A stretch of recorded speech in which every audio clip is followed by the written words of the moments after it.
Video of a white woman standing in the middle of the road here in Dallas during the protest because the police blocked off the road for them because the crowd was so big. I know, but that one kind of felt like a slap in the face, I'm not gonna lie. I'm not wishing anything on anybody, but in 2020, when we were protesting, I went to a protest where you literally could not set foot on the road without being arrested. As soon as you put your foot on the gravel, they jumped on you, arrested you, and put you in a truck they had sitting there with all the people that were arrested. I did not expect to be so angry about this. They really hate us. God damn.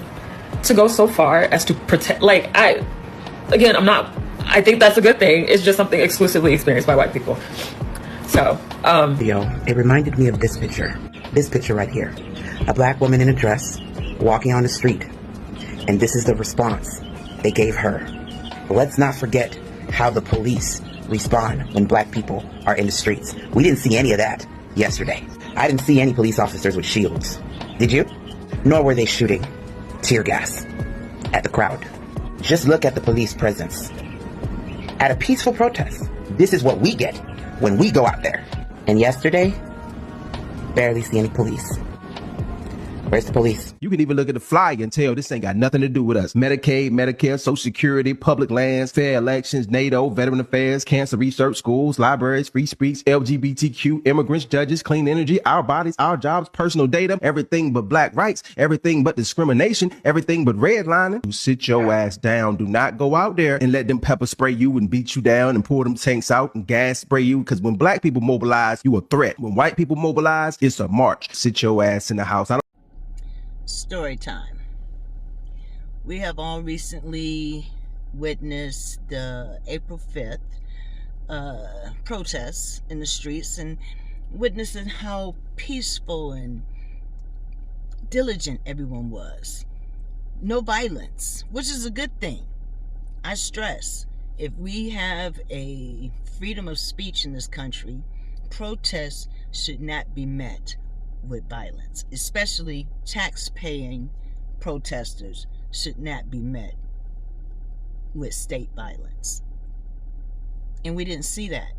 You know why? Because we weren't there. I wasn't there. And I'm sure you weren't there. Because we made sure we boasted the message. I did that on my platforms that Aboriginal Americans need to sit this one out. And for the most part we did, because I looked at a lot of videos, and trust me, I was one of those who was searching to make sure, we were not present. You saw, and out of all the videos I watched, I only saw maybe one or two, and I'll say a handful of people, but it wasn't a whole lot of people that looked like me that was at those protests. But I just wanted to interject, understanding that the recent protest was met with no violence from the state.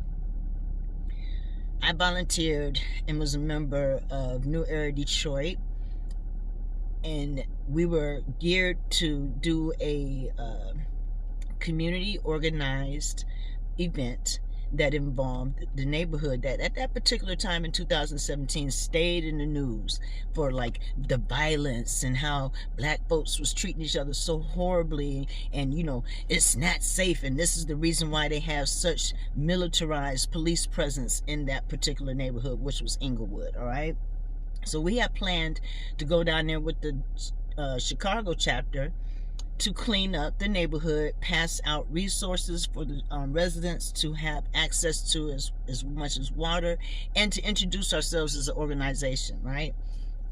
It was a beautiful event. Videos to prove it.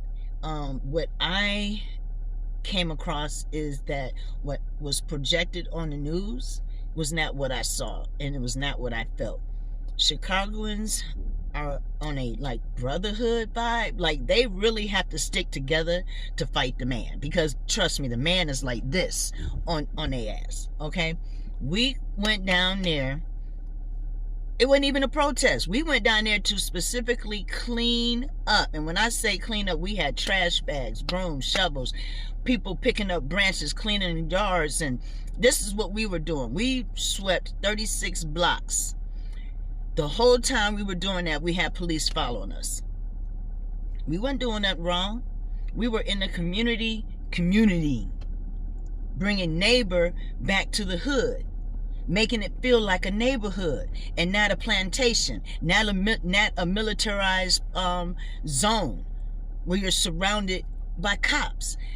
And on that particular visit, we basically finished our mission. We cleaned up 36 blocks. And I mean, we did a damn good job because we had help. We had a lot of people there, my daughter included. So we had mothers, kids, fathers, uncles. We had people there, hands on, boots on the ground.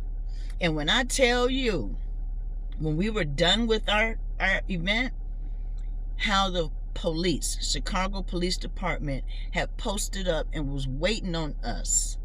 And just like how the sister explained that if you stepped on the street, a tow, they would come and arrest you. And that's what they were threatening us the whole time. We couldn't even get to our cars because they were threatening that if we stepped in the street, we was going to get arrested.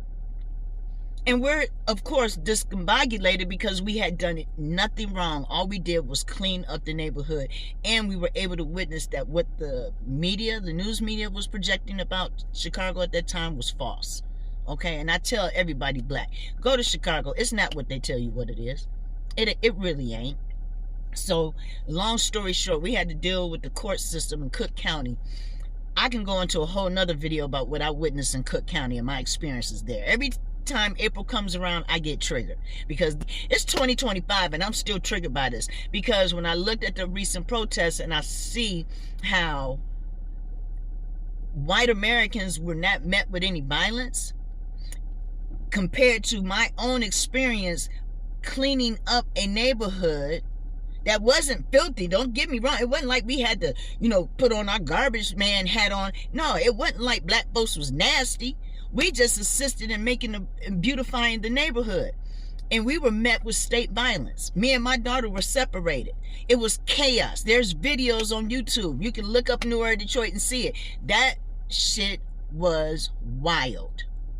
And I don't even have the time to go into my experience dealing with Cook County and the whole court situation. They was betting on us to miss a court date. We never missed a court date because they had 4 or 5? 5 of us, Ned 5, that they had extreme felony charges on us, including myself, because I was one of them that got hemmed up, okay, for cleaning up a neighborhood. It was mind-blowing. And I was able to witness behind the scenes and how cops come together to get their story together, to put up a facade,